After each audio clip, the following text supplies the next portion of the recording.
Hi everyone, I'm Haley, and Halloween is right around the corner, so I thought that we'd start things off by making these super delicious Halloween sugar cookies. Let's get started. The first thing we're going to do is combine all of our dry ingredients. I have 2 3/4 cups of all-purpose flour, and I have 1 teaspoon of baking soda, and half a teaspoon of baking powder. And I'm going to stir that all together. Once your dry ingredients are all combined, then we're going to get a separate large bowl, and I have 1.5 cups of granulated sugar.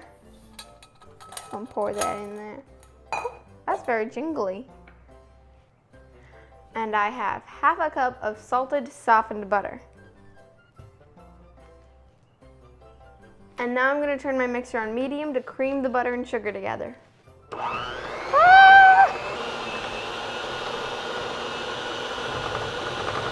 Once your butter and sugar mixture is all light and fluffy, then we are going to add 1 very full teaspoon of pure vanilla extract. A little bit more. And we're also going to add 1 large whole egg.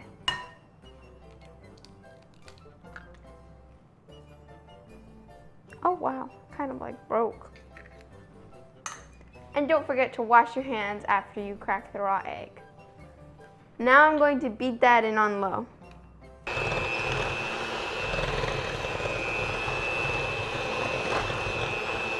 Once the egg is all mixed in, then we're going to gradually add in the flour mixture. So I'm just going to add like a spoonful, and I'm going to turn on the mixer.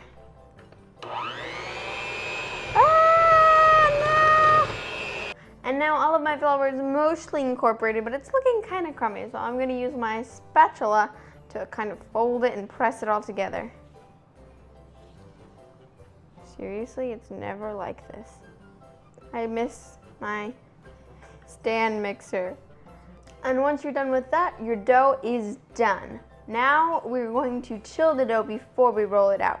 So I'm just going to use my hands and kind of shape it into a ball or a disc shape, and then we're going to cover it with plastic wrap and stick it in the fridge for 30 minutes to chill. Now I'm going to stick my dough in the fridge for about 30 minutes, and then we'll come back and roll out the sugar cookies. Alright, my dough has been chilling for an hour, and now I'm going to roll it out.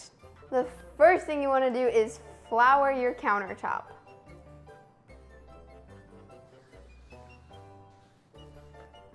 And then you're going to unwrap your dough. This is very important. Don't roll it out with the plastic wrap on it. And just set it down. Add some additional flour on top so that it doesn't stick to the rolling pin. And then you want to take your rolling pin and just pat it a couple times. Before we start rolling it, we're going to pat it. So I'm going to pat it a few times this way. Turn it 90 degrees. Pat it this way. There's no exact measurement, but once it's a thinner circle, then you can start rolling it out. Roll it this way a little bit. Boop, boop. You don't want to add too much flour to your dough when you're rolling it out, because otherwise it could make your cookie dough dry. And once you've rolled out your dough to about 1/4 inch thick, then we're going to cut it out. So I'm using these cute little Halloween cookie cutters, but you can also use a glass and cut out circles, or you can use basically any cookie cutter you want. A glass is good if you don't have a cookie cutter though, to cut out circles. And when you have circles, there are endless ways to decorate your cookies. But I'm going to be making some pumpkins, a ghost, a Frankenstein, and a spooky bat. So I'm going to take my pumpkin cookie cutter and I'm going to press it into the dough. You want to make sure that you're placing it as far to the edge of the dough as you can, so you can cut out lots and lots of cookies. And when you're making shapes, you don't want to wiggle it around because it could mess up the shape. So I'm just going to press it straight in and pull it straight out. And there's my pumpkin. I'm going to keep doing this with the rest of my cookie cutters. And once you have all of your shapes cut out, then just go ahead and remove the excess dough. Okay, it should like peel up like this. Boop. All right, I'm gonna make a pile over here because we can reuse that and roll out more cookies. You do not want to throw that away. Mine is not coming off in one piece, but it's not sticking, and that's the most important part. Also, I did not have to, but if you are having trouble with your cookie cutter sticking to your cookie dough, then make sure that you dip your cookie cutter in some flour before you cut them out. Now I'm going to use a thin metal spatula to transfer my cookies to a baking sheet. It's best if you saw it back and forth, because otherwise it would squish the cookies. Doop. There we go. Once you have all of your cookies on the pan, stick them in the freezer for 10 minutes before you bake them. That way they're chilled and the shapes won't spread. My oven is preheated to 350 degrees Fahrenheit, and I'm gonna bake these for about 8 minutes because we don't want them to get too brown. They're supposed to stay kind of pale, and they should bake pretty quickly because they're already rolled out and thin. Okay, I finished baking all of my sugar cookies, and now we're going to make the icing. So usually when you're decorating cookies with icing, you use royal icing, so that's what I'm going to be making today. So what's different about royal icing compared to other icings and frostings is that you actually use egg whites in the frosting, which sounds really weird and like gross, but it's okay. At the store, you can get pasteurized egg whites. They come in a carton, and you can use that, or you can just pasteurize your egg whites at home, which is what I did.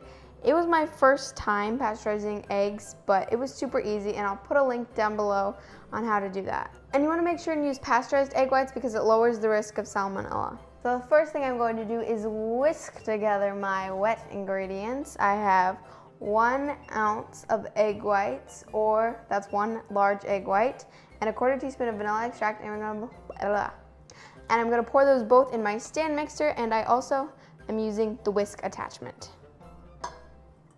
Egg white going in, and some vanilla extract. Oh my gosh. That was a little bit too much. And now I'm gonna beat this all together until the egg whites get nice and frothy. And when you're done beating your egg whites, then I have 1 1/3 cups of powdered sugar, and I have pre-sifted this to ensure that there are no lumps, but you do not have to sift yours if you do not have a sifter.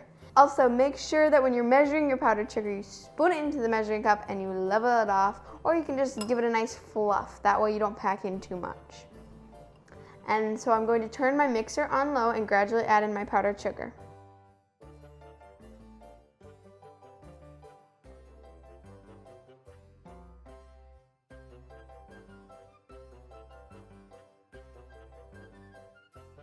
And once you've mixed in all of your powdered sugar, turn the speed up to high and beat this until you get some nice, stiff, glossy peaks. It should take about 5 minutes.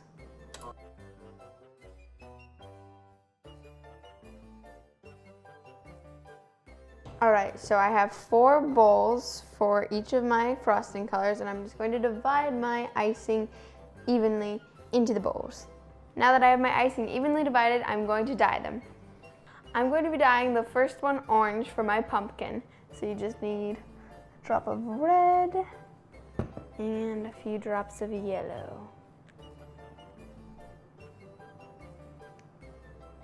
The thing about food coloring is you always want to start with less and then add more if you need it, because if you add too much, you can't take it back.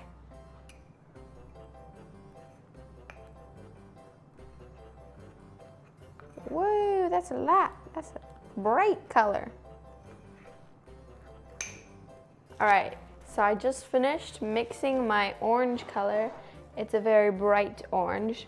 But if your royal icing is ever sitting out, you want to make sure and cover it with plastic wrap so that it doesn't dry out and form a crust. I'm going for more of a light green with this one.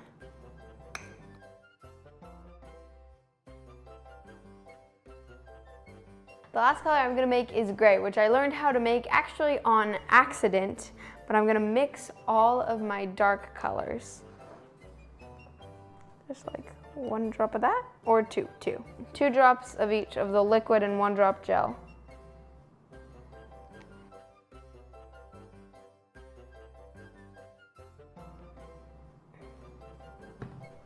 And stir it all together.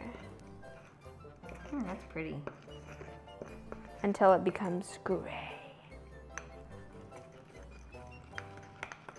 All right, so I have all of my icing dyed. Now I'm going to transfer these to piping bags, or you can use plastic baggies as well. So the first thing you want to do is pipe a border around your cookie with the color you want to use.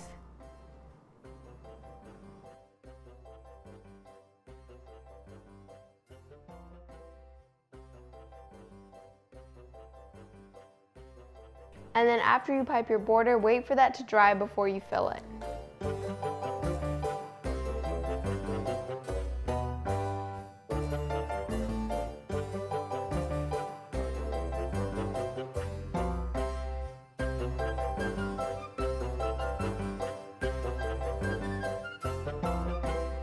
So I finished piping all of my borders, and my pumpkin is actually dry to the touch now. So I'm gonna fill that in. It doesn't take very long. It only takes a couple minutes for it to dry.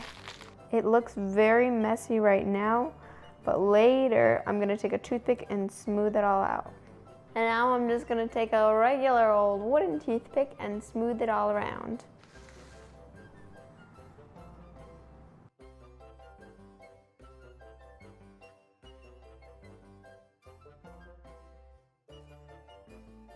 And I'm also going to do a little green stem at the top of my pumpkin. Boop, boop, boop, boop, boop, boop, boop, boop. Perfect. Next, I'm doing my Frankenstein. This is not a classic Frankenstein color, but I'm making my cookies kind of cartoony. Make sure that if you're doing a second layer of royal icing to add details, that you wait for the first layer to completely dry before you pipe it on there. I finished icing the base of all of them. Now I'm going to add a few details.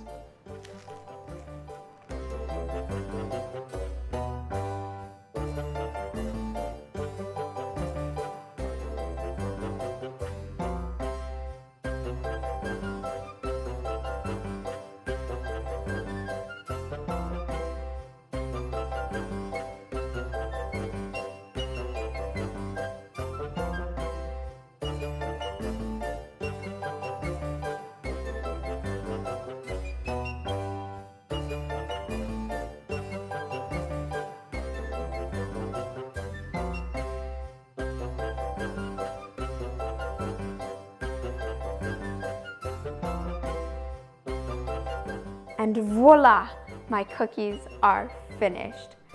This was my first time making cookies with royal icing, but I think they turned out pretty good and I'm happy with them.